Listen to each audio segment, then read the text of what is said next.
O mercado de transferências dá uma breve pausa no Grêmio, pelo menos no final de semana, enquanto dentro de campo, o técnico Renato observou um jogo-treino, vencido pelo Grêmio pelo placar de 1-0. Nós vamos falar sobre uma boa e uma má notícia da atividade. Os bastidores de tudo depois da vinheta. Salve galera, tudo certo com vocês? Chegando aqui no A Dupla para destacarmos o Grêmio. Eu sou o Matheus Dávila e nós vamos juntos com o Diário do Grêmio KTO, então deixa o teu like, compartilha o vídeo, te inscreve no canal, ativa as notificações e vem fazer parte do A Dupla. Vai lá na KTO, te registra, usa o cupom A Dupla que você ganha 20% em cima do primeiro depósito e deixa os jogos bem mais interessantes. Vai lá na KTO, se tem mais de 18 anos e dá uma olhadinha nessa data FIFA porque tem muito jogo legal de acompanhar. Eu recomendo, por exemplo, Croácia e Espanha. Esse jogo acontece às 13h45 da tarde do domingo. A vitória da Croácia tá pagando 3,66, o empate 3,33 e a vitória da Espanha 2,12. Eu acho que vai ser um bom jogo. Vou dar uma espiadinha KTO.com, onde a diversão acontece. Eu quero falar com vocês sobre o sábado. Afinal de contas, ele foi muito importante para o técnico Renato Portaluppi no que se refere a observações. Ele pôde assistir a vitória do Grêmio pelo placar de 1-0 sobre o Juventude. Um jogo-treino realizado com portões fechados lá no CT Presidente Luiz Carvalho. A imprensa, infelizmente, não teve acesso a essa atividade por uma escolha do Renato. Se houve alguma frustração pelo relato que temos do treinamento, do trabalho realizado, foi o fato de não ter tido no time nenhuma notícia relacionada a departamento médico, ou seja, a volta de um Ferreira, por exemplo, que eu quero destacar aqui na sequência. Mas, em contrapartida, os jovens se destacaram. E eu começo falando sobre isso, sobre os jovens. E essa foi a notícia positiva.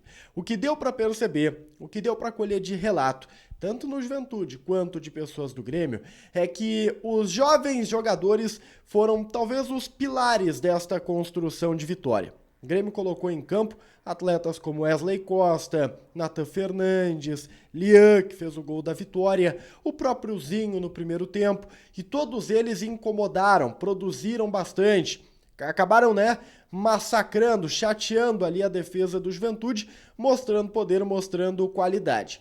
Estes garotos mostraram algo para o técnico Renato. Esse é o ponto positivo do sábado. Se o jogo-treino foi bem aproveitado para a minutagem, também foi para a exibição técnica destes novos valores, que estão surgindo na base do Grêmio. Tomara que o técnico Renato dê cada vez mais oportunidades para eles. Já a má notícia é que nós esperávamos ver um experiente no gramado, Ferreira, que está voltando de lesão, e eu tinha uma expectativa de que pelo menos ele entrasse alguns minutos, e isso não aconteceu. Ferreirinha deve voltar contra o América Mineiro, mas para jogar minutinhos mesmo, tá? Se ele tivesse jogado alguns minutinhos contra a equipe do Juventude nesse jogo-treino, eu colocaria mais fé que ele, daqui a pouco jogasse pelo menos um tempo contra o América. Isso não vai acontecer, não está dando indicativo disso. Quando voltar, vai voltar para poucos minutos e recuperar gradualmente, este espaço dentro do elenco gremista.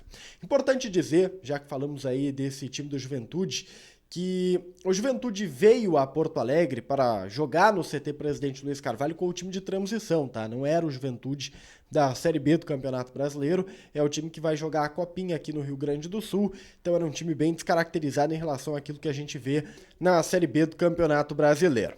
Na tela, o time do Grêmio, time que iniciou a partida, a gente vê aí Breno, Igor Serra, é o lateral do Sub-20, eu falo muito sobre ele aqui, Gustavo Martins, Natan e Reinaldo, o único titular que fez parte da atividade, Mila, Lucas Silva, Everton, Galdino, Natan, Zinho e lá na frente Vina.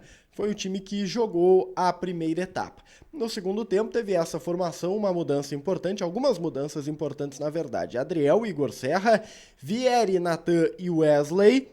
Já falamos sobre o Wesley, esse lateral esquerdo. Carioca, Ronald, Lian, Gustavinho e Nathan Fernandes. Lá na frente, André. Dá pra ver que esse time tinha mais garotos, e foi esse time que acabou resolvendo o jogo. Mas chega de papo, o Grêmio nos cedeu os melhores momentos da partida e eu quero fazer alguns apontamentos em cima das imagens. Bora lá! Uma das primeiras coisas que eu acho válido a gente apontar aqui é o esquema, né? Como deu para perceber, o Grêmio está no 4-2-3-1 e foi assim nas duas etapas do jogo treino.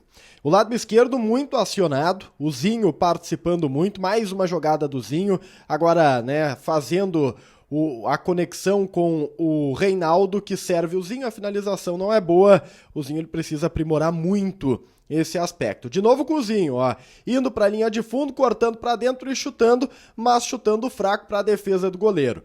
O Grêmio trabalhou muito com os jogadores de lado de campo e talvez por isso os garotos tiveram tanto destaque, porque eram eles, os jovens, os extremas, tanto no primeiro quanto no segundo tempo, com exceção de Everton Galdino, que foi o extrema pela direita e que perdeu esse gol aí cara a cara com o goleiro na boa tabela que o Vina fez com ele. O lado direito da defesa foi um problema, e é um problema recorrente falando de categoria de base, em especial de Igor Serra. O Igor ele tem uma dificuldade muito grande defensiva, e é um ponto que precisa ser trabalhado. Se ele é um lateral bom, promissor do meio para frente, é um lateral que do meio para trás acaba deixando brechas como essa aí, ó, vai para marcação, perde no pé de ferro, dá a possibilidade da finalização. O Juventude tentou se assanhar com chutes de média distância, o Breno trabalhou muito bem no primeiro tempo, o Grêmio teve algumas oportunidades também, mas não conseguiu converter elas em gol, e aí sabe como é que é, né? Aquela história, quem não faz, leva. Mas nem sempre é assim. Nem sempre porque, repito, Breno estava esperto e trabalhou legal na primeira etapa. O cruzamento vai vir lá do lado direito e o Breno faz a defesa e afasta o perigo. A etapa complementar teve Adriel no gol e algumas mudanças, como a gente já mostrou anteriormente. A primeira chegada foi essa aí, ó, uma jogada pelo lado direito, com o Igor Serra fazendo o cruzamento. O Igor se mantém lá no ataque, tenta fazer a progressão e a finalização vem com o Ronald para muito longe, para fora a tentativa do Ronald, que também acabou sendo uma novidade no segundo tempo. E aí aparece o Wesley, ele é bom lateral, olha o cruzamento do Wesley, na cabeça do André, que jogou para a linha de fundo. Na chegada com o Nathan Fernandes, toque por cima, a ideia foi boa, mas a execução não foi, e aí vem a tabela, ó. Wesley com o Nathan é um cara esperto, espera a passagem do Wesley, que faz o cruzamento, consciente, a bola chega no Lian, lá do outro lado. Eu gosto muito desse garoto, do Lian, veloz, esperto, malandro, acho que falta um pouquinho da finalização, tanto ele quanto o Nathan Fernandes precisam evoluir um pouco nesse ponto, mas ó o Lian, bate forte na bola, um chute seco, no contrapé do goleiro, no ângulo, marcando o único gol da atividade. O Renato acho que pode tirar proveito desse garoto chamado Lian, que já foi relacionado e já ganhou espaço. Olha o drible do Nathan Fernandes. Jogadaça, hein, Nathan? Abriu lá do lado, tenta, né, construir, é ensaboado, mas esse foi o jogo treino do Tricolor. Vitória gremista pelo placar de 1-0. O domingo servirá também para treinamentos, dessa vez com portões abertos. Estarei presente acompanhando de perto esta atividade. O técnico Renato começa a fazer ajustes para o jogo contra o América. Sobre o mercado de transferências, um final de semana bem parado. A gente trouxe aí no último Diário do Grêmio KTO a informação sobre o Iturbe. O Grêmio está avaliando os cenários, mas as coisas só devem se movimentar de fato mais uma vez a partir da segunda-feira. Deixa o like, compartilha o vídeo, te inscreve no canal, ativa as notificações e vem fazer parte do A Dupla. Na tela, eu falo neste conteúdo aí sobre Pedro Jeromel e o porquê ele não voltou, quando ele vai voltar, as dúvidas que volta e meia alguém coloca aqui no chat. A gente se vê. Tchau, tchau.